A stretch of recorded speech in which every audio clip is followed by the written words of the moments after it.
પ્રેમ મળે કે ન મળે, સાઈડ મળવી જોઈએ અને ફેરા મળવા જોઈએ. હું તમારો મિત્ર કરણ આયર ફ્રોમ ખોડિયા કૃપા કાર્ટિંગ. અવારનવાર તમે આ ગાડી મારી બેકગ્રાઉન્ડમાં જોતા હોય કે આ ગાડી મારા બેકગ્રાઉન્ડમાં પડી, અને ઘણા લોકો મને પૂછતા હોય કે ભાઈ આ ગાડી વિશે તમે મને જણાવો.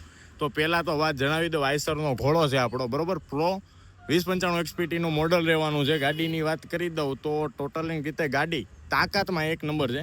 સાથે સાથે AdBlueની સિસ્ટમ પણ આપેલી છે ગાડીમાં, જે અત્યારે મોટી ગાડીમાં આપે છે, નાની ગાડીમાં પણ અત્યારે આપવા મળ્યા છે. મારા અંદાજ પ્રમાણે આ ગાડીનું મોડલ તો 23-24નું હોય છે, બહુ પાકો ખ્યાલ નથી.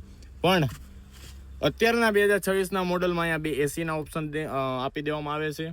પછી આમાં ટોટલી રીતે તો કોઈ ફેરફાર કરવામાં નથી આવ્યો.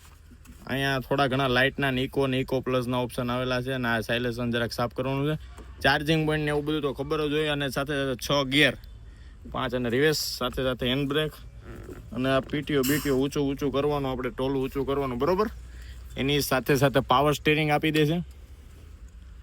ટોટલ રીતે પાવર સ્ટીરિંગ છે. અહીંયા હોર્નનું આવે, પણ આપણે થોડા કર્મો એવા છે કે થોડું ઘણું નથી. અને હવે હું તમને વાત કરી દઉં મીટરની, બરોબર.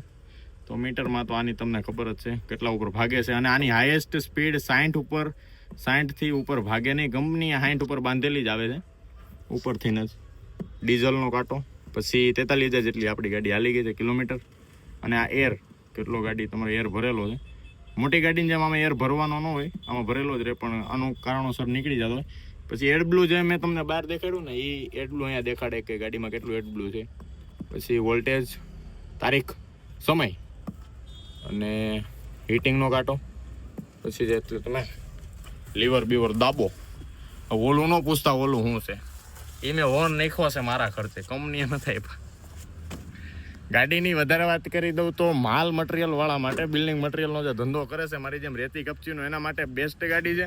અમુક કોન્ટ્રાક્ટરો એવા હોય કે જેની ગલી ખાચામાં મોટી ગાડીઓ ન જતી હોય, તો એની માટે આ બેસ્ટ છે. નાનું પણ નાગનું બચ્ચું કહી શકું હું મારી દ્રષ્ટિએ, નાનું પણ નાગનું બચ્ચું. કંપનીના કાગળિયા પ્રમાણેમાં 7 ટન જેટલો માલ લોડ કરવામાં આવે. 7 ટન જેટલો માલ તમે લોડ કરી શકો, કોઈ પણ માલ મટીરિયલ, રેતી કપચી કોઈ પણ વસ્તુ. પણ આપણી પ્રમાણે થોડું ઘણું પ્લસ માઇનસ થઈ કે બધી ચોખવટ તો તમને ન કરવાની હોય. તમે સમજદાર છો એટલા બધા યાર, ભલામણા હું વાત કરો. પછી ગાડીનો ટોટલની લુક દેખાડી દઉં. 6 ટાયર ગાડી રહેવાની છે, બરોબર. મજા આવે એવું ગાડું છે, તાકાતવાળું ફૂલ. ટાયર નવા નાખ્યા છો. પછી આ છે ને કંપનીવાળા નથી આપતા, આપણે હાથે નખાવાનું. ચોખવટ પાડી દેવી સારી ને. બસ બાકી ડીઝલની ટાંકી આપે, અને AdBlue મેં તમને દેખાડી દીધું. ગાડી તાકાતમાં કોઈ વસ્તુ કેવી પડે એમ નથી. આઈસરનો ઘોડો છે, અને કીધું એને જો મારી દ્રષ્ટિએ નાનું પણ નાગનું બચ્ચું. લેવા બેવાની ઈચ્છા હોય તો 23-24 લાખની આવે છે. અત્યારે હું ભાવ છે મને નથી ખબર, કાંઈક સબસિડી અત્યારે મળે છે. પણ બિલ્ડિંગ મટીરિયલ મારા માટે કોન્ટ્રાક્ટરને એવું બધું નાની કાચા ગલીઓમાં કામ હોય તો એની માટે બેસ્ટ છે.